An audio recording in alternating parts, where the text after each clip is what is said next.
It was new school versus old school in the newest episode of Star Wars Rebels, Relics of the Old Republic. Last time on Rebels, we saw that the Rebels crew was with the three remaining clone troopers, Rex, Gregor, and Wolf, trying to find help to get a new base and potentially recruit them into the rebellion. And then the Empire was coming. In this episode, we got a lot more of Agent Kallus returning as kind of the forefront of the villain.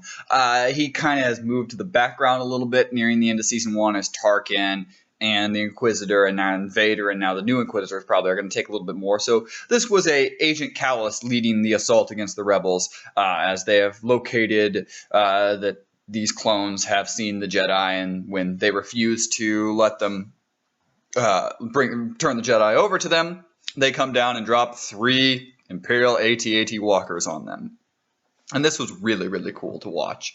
As a fan, huge fan of Empire Strikes Back, and especially the Battle of Hoth, AT-ATs are my favorite.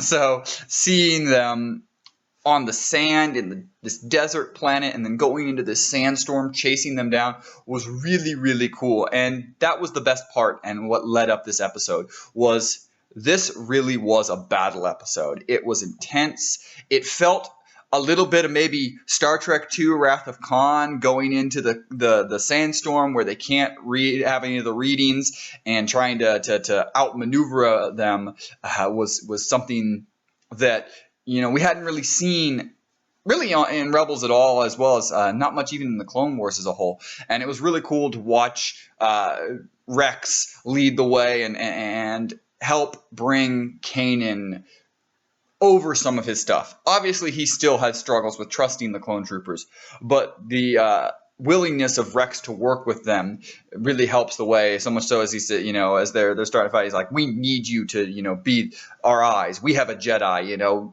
Kind of coaching him the way the Jedis would have helped in the Clone Wars. As I said, this is pretty much a battle in this episode, reminiscent of Hoth and many of those type of battles that we've seen. But that does not mean it is not devoid of the characters that we have grown to love. We got a lot of character development in this episode. As I said, Kanan is still learning and growing to get over some of the things that are really holding him back, especially dealing with the clone troopers and trust that he needs to. Ezra is, wanting to save everyone, but also having to learn, when can I save, when can I turn, when can I not. I have a feeling that him trying to save someone is going to bite him later in this season, that he's going to get in trouble because he wants to save everyone. And unfortunately, in war, doesn't work out. But we saw a lot of that. Rex, as I said, is continuing to be that kind of feature. But you see just, he's older, but he's not given up yet. There was kind of that element in the first episode that he had kind of almost given up on being the soldier that he was trying to be in the Clone Wars. But in this one, we see he's a soldier, as well as Wolf and Gregor, who are more in the background and just kind of a little bit kind of the comic relief at times. But you see they are the soldiers, and they're all fighting, and they're doing this battle. And it is really quite impressive what Filoni and his crew put together for this episode, because it is, as I said, it's entirely one little battle, but it feels bigger and grander, despite the fact that it's one clone era walker versus 3 AT-ATs. But when that walker turns and tries to face those AT-ATs in basically a suicide mission to try to get the rebels off the planet, you see the strength of the clones. You see that, truthfully, the clones are the superior warrior compared to the stormtroopers.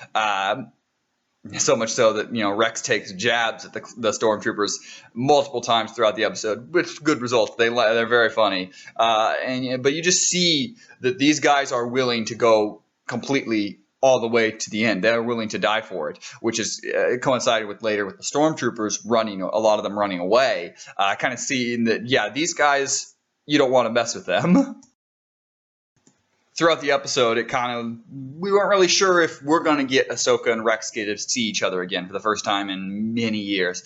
But they gave it to us, and it was perfect. This could have been really cheesy. This could have been hammed up and silly and Disney-ified in a lot of ways, but it wasn't. It was a perfect return. The first time they've seen each other, and they joke a little bit, they shake, and then there's that hug and that embrace, of friends there, and it felt so genuine. It felt the same way. What the original trilogy did in an incredible way was made those sort of moments feel real. Han and Leia's romance, Luke and Ben Kenobi's relationship, and things like that coming together, friendship, family, love, and show it. And this is what Rebels has done a really good job of, and it's all culminated for that shot right there. Was just seeing Ahsoka and Rex hugging it out was just, it almost brought tears to the eye.